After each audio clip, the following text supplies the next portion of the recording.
I'm Calvin Samuel, Methodist Minister for Rayleigh, Rochford and Hockley. Welcome to Churches for Rayleigh Daily Meditation in Holy Week. Today's meditation will be led by the Reverend David Oxtoby. David is Rector of Holy Trinity, Rayleigh. Let's listen to David now. As part of our ongoing reflections through Holy Week, it's my privilege to do Maundy Thursday and bring just a very small and short and simple reflection, I hope. I've got a monologue that I'd like to share. Something I wrote when I was thinking around Easter and all the primary individuals that we think of in the Easter narrative. Because we often focus, as you can well imagine, on the disciples, on Jesus, probably on Mary, maybe Pontius Pilate and the Jews and Barabbas.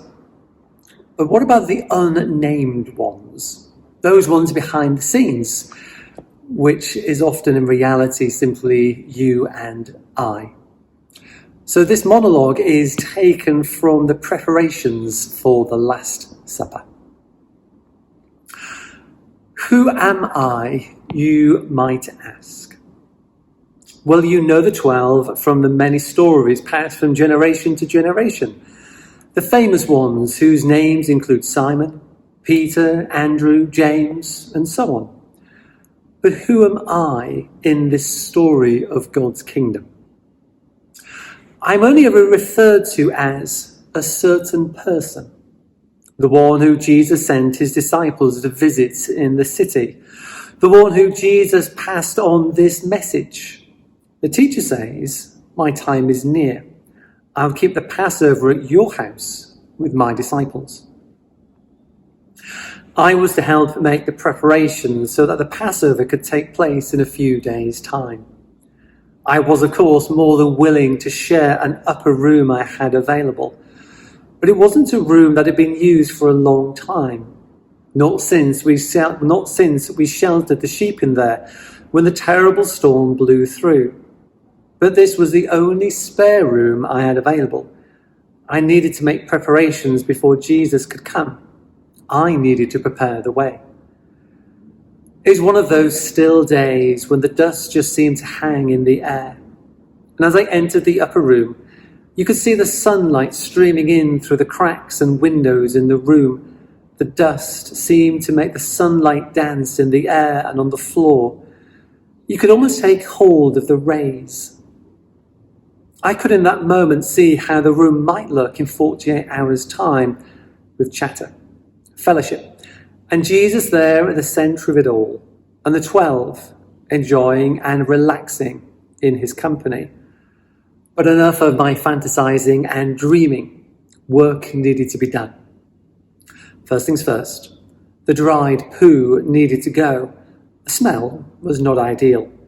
So flinging wide the windows, a small through draft brings new life into that room. The dust stirs. New beginnings hang in the air. The source of the smell removed, now down to scrubbing the floor. You get to see every detail of the wood grain when you add water and scrub. It's an amazing display of intricacy, beauty, and nature at its best. All those grooves and knots coming together to make the whole, each having their role, their place, all weaving together, each needing to be there.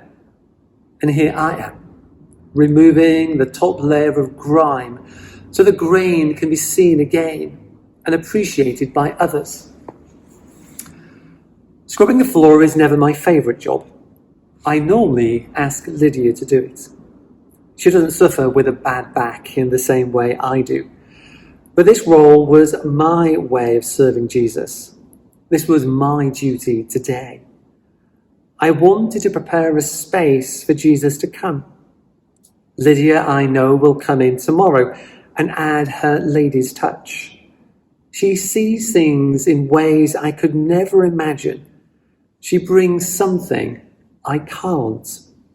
She makes this act of service whole. Yet, I was tasked with sorting out a large rug to make the room more comfortable, and I was all set for using the one my grandmother had made. It was well used and well loved, but at the same time, it didn't seem right. The mice had got to it, you see, and there was no time to repair the holes. A neighbour heard about what I was doing and kindly offered me theirs, much cleaner and less threadbare. It seemed right to offer the best we could for this Passover. The neighbour appeared delighted to have contributed in their own way. One of the unusual requests that had been passed on to me for the preparations, I needed to find a large bowl and jug of water. Now, it's not uncommon to have these at the entrance to the house, but upstairs, at the Passover meal, seemed strange. I wondered what Jesus could possibly want from these, but I obeyed, not knowing how these things might be used. I just hoped that he would use them in some way. I stepped back. The room swept, cleaned, scrubbed, and aired. Borrowed rug in place, jug and bowl to one side. I'd done all I was asked to do. The cooking and other preparations I could leave to the 12, the ones who you know already. I'd done my part. I had prepared the way for Jesus to come and do what he does, minister to people where they're at. I'd like to think I contributed well, but I guess I might never know. But I'm sure in the silence of that room I heard the wind whisper, "Well done, my good and faithful servant."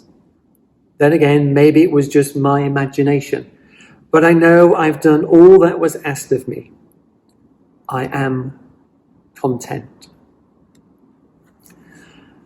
And it's just that remembering in essence that we all bring our own part to the grand narrative of Easter.